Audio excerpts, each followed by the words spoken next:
Hello friends, my name is Sonia, this is Sonia with an I, and today I am bringing you a cozy wintering vlog.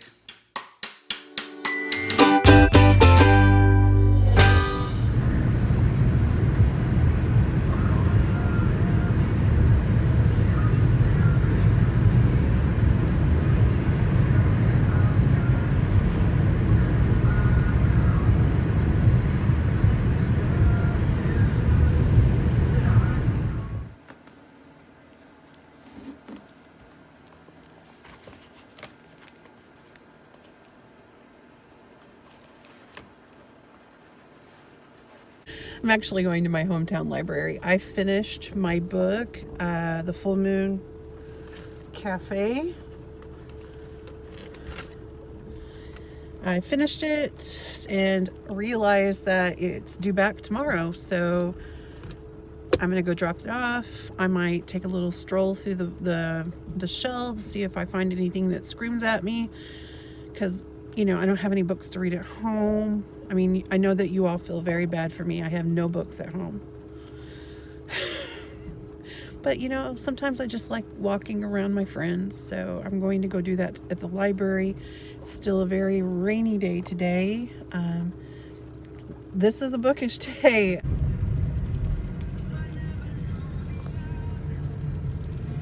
So the river is looking gorgeous, and I don't know if you can see that bird flying there, but that's a bald eagle. See that? That's a bald eagle.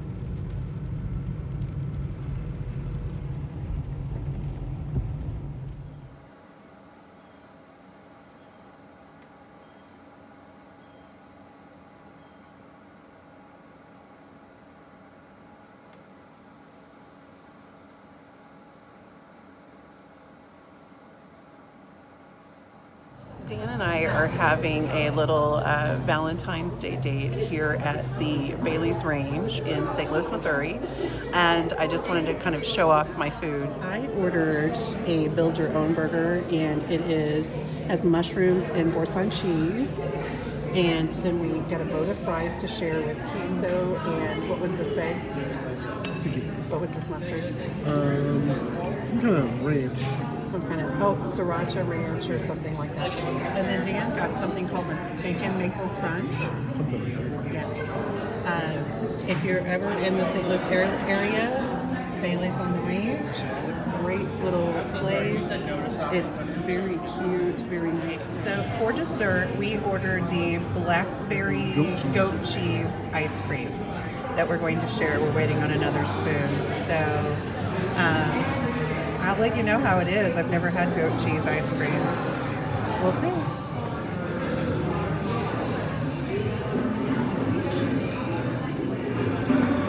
I can't get it. I can't get it. You can't get it. There we go. Dink it. And sink it.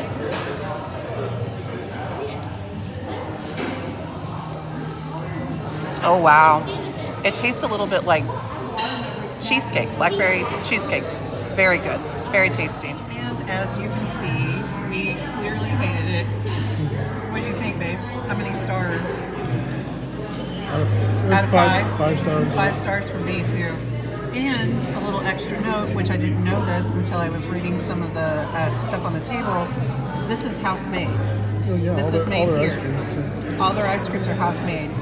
So I've never had goat cheese ice cream, and it was like, and I don't even really like cheesecake, but there was something, I don't know, it was just kind of creamy and decadent. Very, very good. The blackberry sauce, tasty. So yeah, both of us 5 stars, highly recommend. For the ice cream, yeah. Do that again, babe. But for the ice cream. Yep.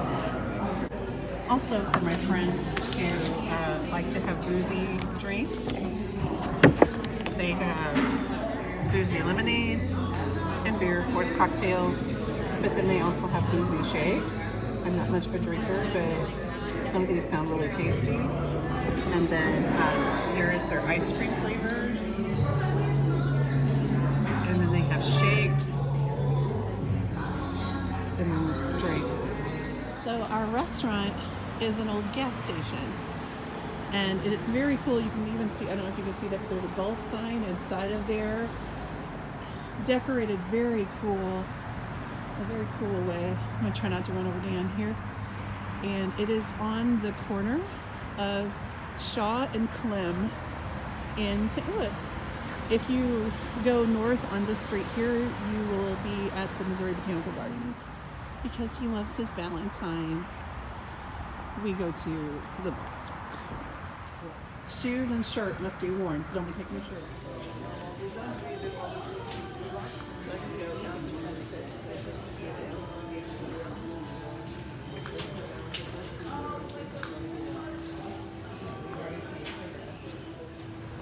So look at all the cozy mysteries. I'm gonna be here a minute.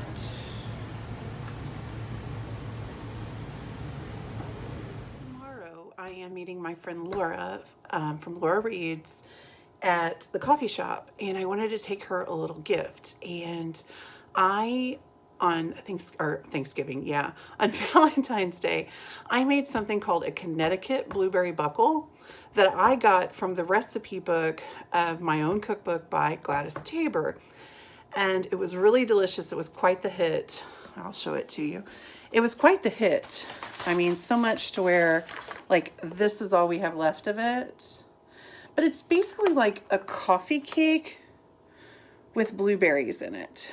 So I thought it would be really nice if I would make one of these for Laura and her husband and her kids, just to thank them, you know, thank her for meeting me for Valentine's Day, and to, you know, show my appreciation.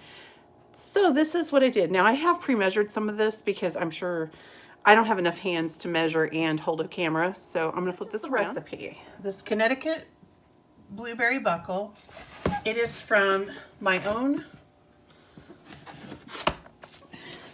just knocking things around, my own cookbook by Gladys Taber. And I'm going to put this back up here. As I said, I've already kind of pre-measured the ingredients, so it would be easy. This is the crumble topping, which is butter, cinnamon, sugar, and flour. I will put this recipe in the box, in the description box. This is the dry mix. So this is the flour, the baking soda, and the salt, and it is going to be sifted in my sifter here.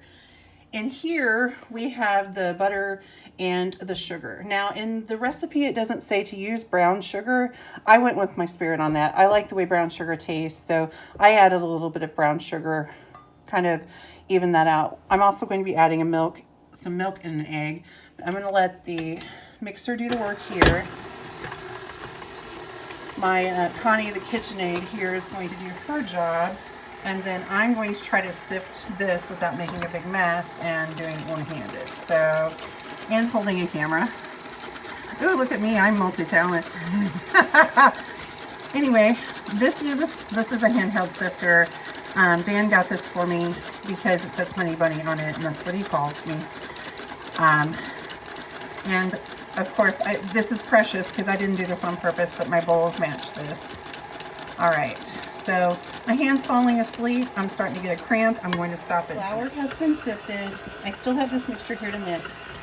And it says to cream butter, beat in sugar, egg, and beat well. Then add sifted dry ingredients alternately with milk, blended till smooth. Fold berries in lightly. So I'm using blueberries. Sprinkle with crumb topping. So I'm going to do that while the mix is mixing here.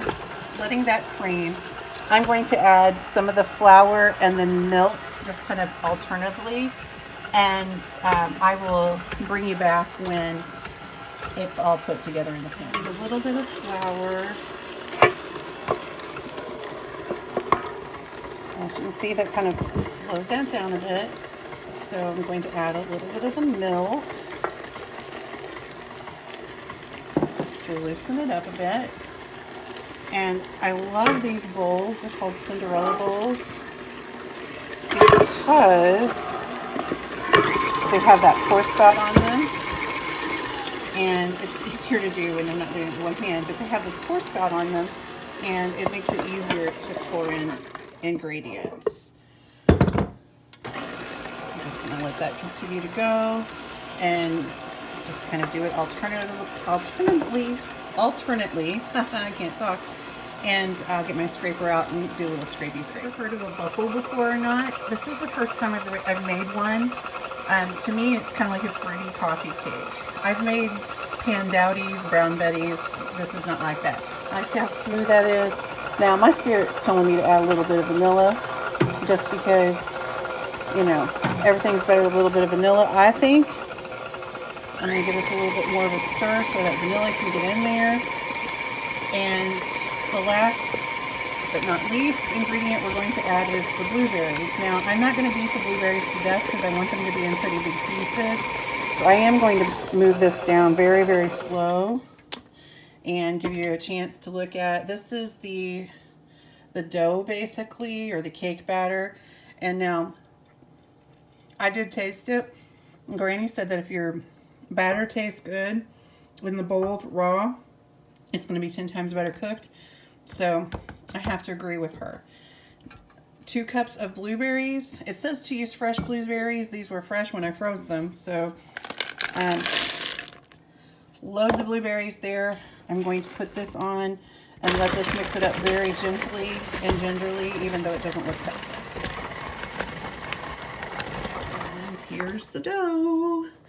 I'm going to scrape this off and put it in the pan. Right. Who wants to lick the beater? You want to lick it? Looks pretty good. Looks pretty good to me. Now it is all assembled with its crumble, and it is going to go in a 375 oven for, the directions say 30 minutes. I'm going to put it in for 40 minutes because the directions said a 9x9 pan, and my pan, I believe, is an 8x8. Now, this is one of those pans, like I keep these on hand because I like to use these for gifts because they come with a lid, and I'm going to go and decorate this lid and make it really cute, and that will be what I put on the top of this to, you know, keep it presentable for a gift. So I will let you see what it looks like when it comes out of the oven. Wondering if I bought anything at the bookstore, because, you know, we went to the bookstore. And yes, I did. My whole reason for going to the bookstore, honestly, was to find Becky Chambers. I'm really wanting to read the Wayfarer series, and I could just check it out at my library, and I may end up doing that anyway. But I really wanted to read it because I have a feeling I'm going to want to notate it. I loved the Monk and the Robot series. I actually am kind of looking for that too, because I would like to own that. But sadly, there was no Becky Chambers. So I bought A Crime of Passion Fruit by Ellie Alexander. This is the one I've stopped on. So I thought, oh, we'll pick that up. I mean, for the price of that, I mean, I couldn't resist. And my good friend Tiffany at Beach Bum Bookworm talks about this book all the time. I've been wanting to read it, but my library doesn't have it. I haven't been able to find it. But it's the Sophie Kimball series by J.C. Eaton, Booked for Murder. I couldn't resist the price, and I thought, this will give me, you know, a notion to read it. And because my Dan is so sweet, we get in the car and I said, there's no Becky Chambers. And he said, well, do you want to go to Barnes & Noble? We can go there. And I knew he was tired and kind of over it.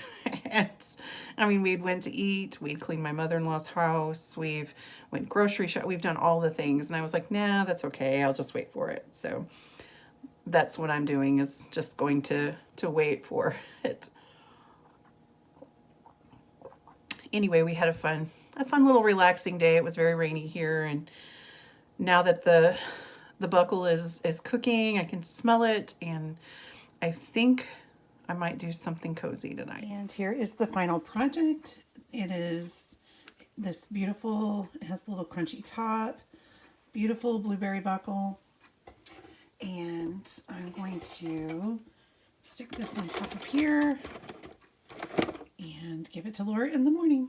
I'm here with Laura, and we're having coffee flights.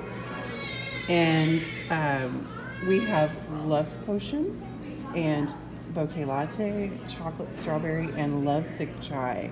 Now, she is already, as you can see, I got her early. well, someone overslept. That would be me. And you were predicting that I'm going to like the bouquet chai or bouquet latte. Yeah, maybe that's like projection because I think that's my favorite for sure. But I feel like you would like that too. All right, but so we'll see. This is the winner for her. We'll see what the winner is for me. All right.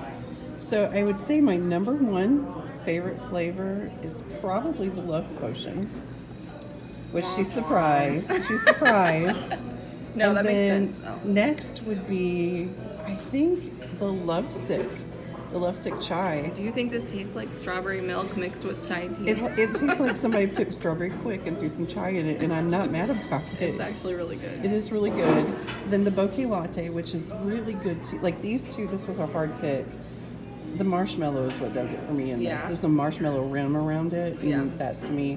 The chocolate strawberry is my least favorite out of all of them, but usually if there's any sort of chocolate anything, that's usually my least. Yeah. Laura, what were your favorites? Mine goes bouquet, love sick, love potion, and then chocolate last as well.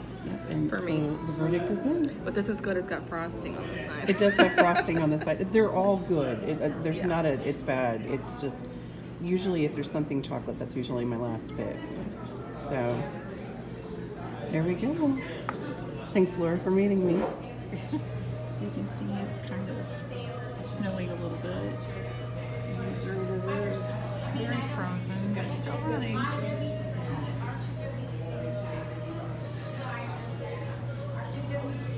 There's the train station.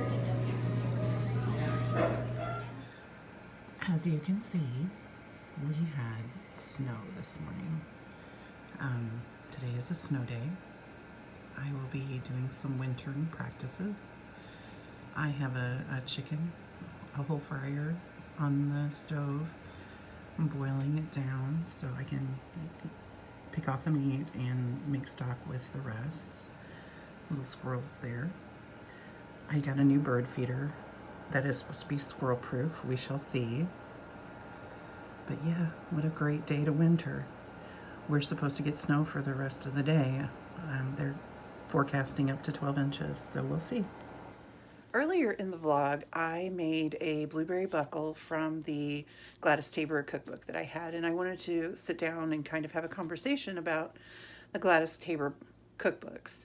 Now, many of you, if you've been a friend of this channel for long, you know I'm a big fan of Gladys Taber, and I started with Still Meadow Sampler, and I'm now reading Still Meadow Daybook from Still Meadow. I believe that's the name of it. It's the second one, which is all nonfiction. Now, I have just recently read a fiction book called Spring Harvest that was also by Gladys Taber. Gladys Taber, it was an author from about I would say the 1930s until about the 1980s. She has several wonderful books, but she also has cookbooks.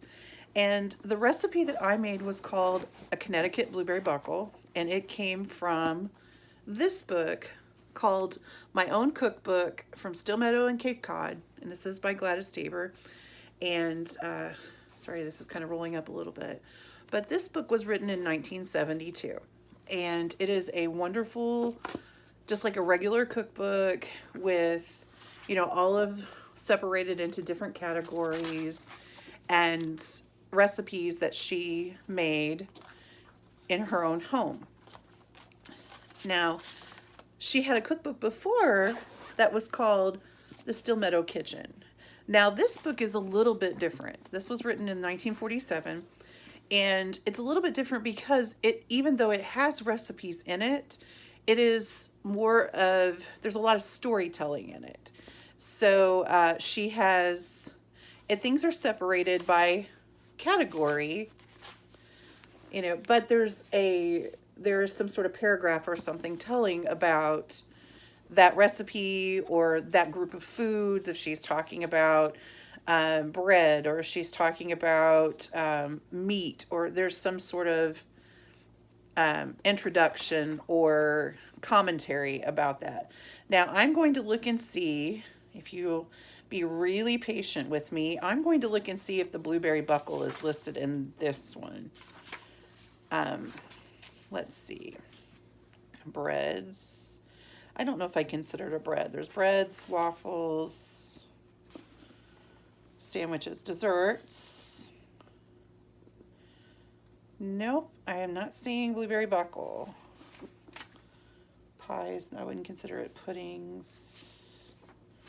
So no, I don't believe I see a blueberry buckle. So it didn't come from this. She must have either started making it later after this book, or it just wasn't something that got entered into this book. But this book is fantastic because it has her wit and charm in it and her storytelling. Now, this book is the one that I used, and it is, like I said, a regular recipe book. And I made the Connecticut blueberry buckle.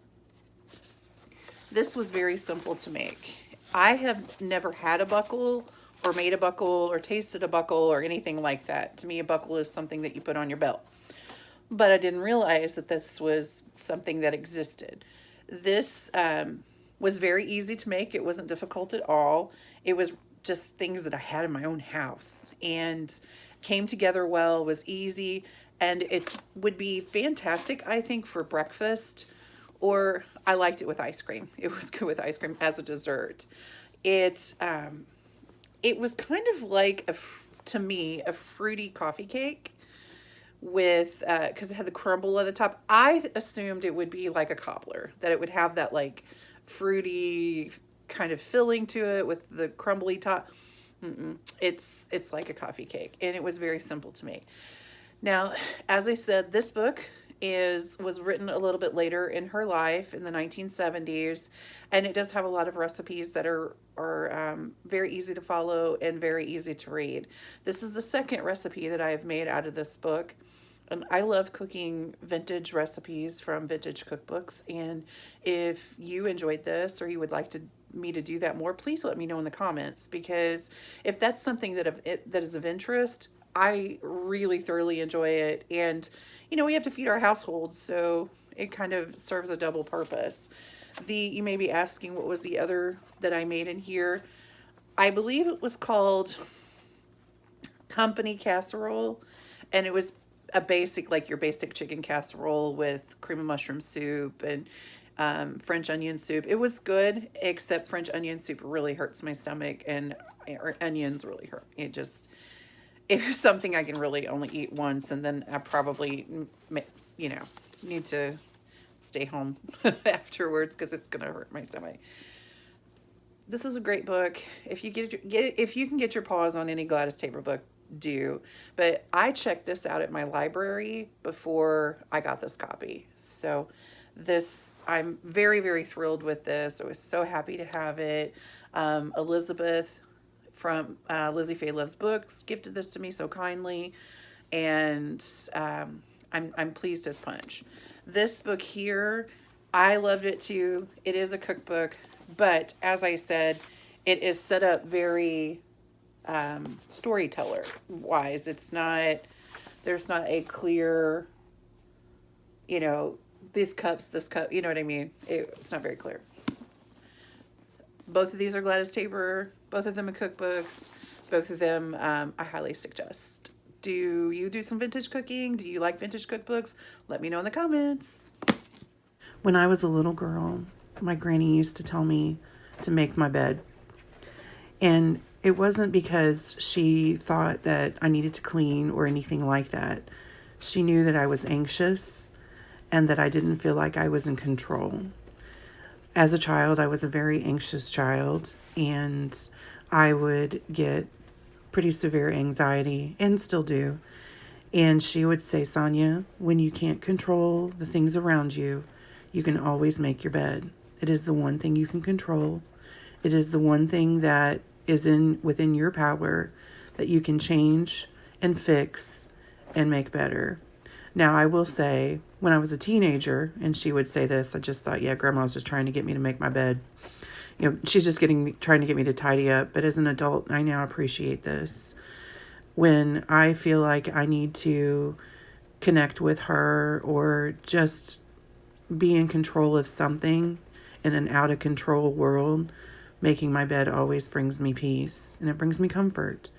Now, I do make my bed daily, but that is my small amount of time in which I can control what's around me and I can control what's in my house, and it just brings me great peace. Not only seeing it look lovely and put together when it's finished, but also just knowing that it is something that I can do in a crazy mixed up world. It also makes me smile to know that my sweet granny understood mental health before mental health was really even something that was spoken of or noticed. So I'm thankful that she was a part of my life, and I'm thankful that I have the ability to maybe pass on that little nugget of wisdom to you. So if you're feeling anxious or you're feeling out of control, go make your bed. I guarantee it'll make you feel better. Now, you don't have to have luxury linens. Lord knows I don't. You don't have to have the newest of the new. My things are so old. That quilt that I'm folding is almost 100 years old. But it does bring a feeling of accomplishment, which brings me peace. And it will you too. I decided for dinner I was going to make some of my granny pieces chicken and dumplings. So these dumplings are from scratch. And I just took a whole roaster chicken, boiled it down. That's what's over here. And this is going to be dinner tonight. I had mentioned in a previous video about how I like to use washi tape in my Bible journaling, and I've had people ask about that, so I thought that I would share. I will link the video of my stationery exchange with Jules from Jules Books and Things in the comment box, but I will also share how I use washi tape in my Bible. So this is my Bible. This is a Bible journaling Bible. Like, it has spaces where you can write, draw, or whatever in it. And I like my Bible to be tabbed because if I'm looking for a certain book or I want to read a certain book, I like to be able just to kind of find it quickly, just for quick organization. So I ordered these. Now, I'm going to tell you, I ordered these like 8 years ago. This was a long time ago, so I don't remember like the site. But if you go on Etsy and look up Bible tabs, you're going to find lots of these. But I ordered these Bible tabs. I thought they were so cute. They're really colorful. And I put them into the books of the Bible, and I started finding, because, you know, Bible pages are very thin. They're very wispy and thin, as you can see here. All of the tabs started to rip my pages. So I took some of my washi tape and just reinforced it. So I put the tab and then I put the washi tape on there. So it just kind of makes it a little stronger. So when you are using the tabs, it doesn't rip your pages. And then it kind of just makes it cute and colorful too, because my tabs are cute and colorful. They're all sorts of different material, like different material and designs and things. So there was no theme or color scheme or anything. But the washi tape has really kept the ripping from happening, which has been, I mean, even with me pulling it around like this, has kept the rip from happening and has reinforced my pages really well. Yeah, you know, a great way to use, especially if you have a lot of washi tape and you, like, if you notice here, this one kind of got wrinkled, it tore a little bit. I put this there, I need to put it on the other side. I didn't get them all reinforced, I don't think, but it just kind of jazzes it up too, makes it look a little nicer. But some people aren't comfortable writing in their Bibles, or they don't want to add things like that. I completely respect that. This Bible is meant to be written in. It is a journaling Bible, so that isn't, you know, I'm not taking an old family Bible and destroying it. It was meant for that. It's meant for, you know, writing and notation and art and all those things. So yeah, just take your cute little washi tape and reinforce those pages if you use tabs, and then you don't have to worry so much about ripping it. And that was my little tip. Well, we woke up to fields of white today, and as you can see, my bird feeder is a very popular place for hanging out when it is 4 degrees and very cold. So I got the squirrel, of course, because, you know, wouldn't be my house unless there were squirrels. But there's also cardinal and some other birds. A starling, I think, is one of them. And yeah,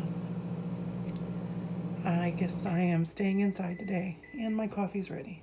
I wanted to share my cute little coloring book that my friend Blake gave me. She sent this in the mail, and it was so sweet of her. I love it. I've never seen one that has vibrant colored lines, and you just add the color to it. I mean, how cute is this? This is really hard to do with one hand. So let the colors take the lead and let your imagination hold the pen. And you can choose a color that catches your eye and go with it, or you can add texture. And it has this little testing page. I mean, how neat is this? Thank you so much for this, Blake. This is so sweet. Look at that. I do color my books in order. I know that's crazy. I should just do what I want, but I don't know. I just like to color my books in order. So this is the one I've been working on currently. This was a gift from my niece Emma. It's called Girl Moments. It's a Coco Ryo. I really love her coloring books. And as I said, I like to do them in order and kind of see how it goes from there. And just a few little, I made the dog look like Oliver. That's Emma's dog. I made this cat look like one of my cats that's since gone. Looks like Winnie. And yeah, I have so much fun doing this. I love, this one's probably my favorite one that I've done. This is kind of my contribution to Wicked. And I thought that was a really popular pizza, if you know anything about Wicked. But this one was a lot of fun to do. I like to pick a color scheme and then pull out those markers, and then that's all the colors that I use. Here I was working with light and shadow. I was trying to make this look like, you know, I'm still learning. Just like everything, just like in life, I'm still learning. There, this looks like my Winnie Win too. I don't have a thing for ginger cats, so this is more kind of mazy, and this looks like Jack's coloring. So I think of the animals in my life. This is on Lake Michigan. I have to put that in my head. And yeah, I just chose this color. This is not a color scheme I would normally choose, but I just chose that color scheme and kind of went with it. I love how the bleed through even makes a picture, which I love. And this is the last one that I did. I did this one last night while I was listening to Redwall. And then you have to make sure that you don't get bleed through on your paper. So it's a little tour of my Girl Moments coloring book. Thank you so much for watching my video today. If you enjoyed it, please let me know in the comments. Let's talk about it. If you saw something that caught your eye or you would like to chat about, let's do. If you made it this far, please leave me a snowflake, because it seems like there was a lot of snow in this video, or a heart for Valentine's Day, that works too, or some sort of emoji in the comments that you feel is appropriate to this video. Thanks again for watching. I appreciate you. If you have not subscribed, please do. I do try to post videos about once a week, and I talk about books mostly, but cozy things and just slow living and just enjoying your life one day at a time. So thanks again. And please know that you make the world a better place just by being a part of it. I appreciate you. I thank you. And until next time, happy reading. Goodbye now.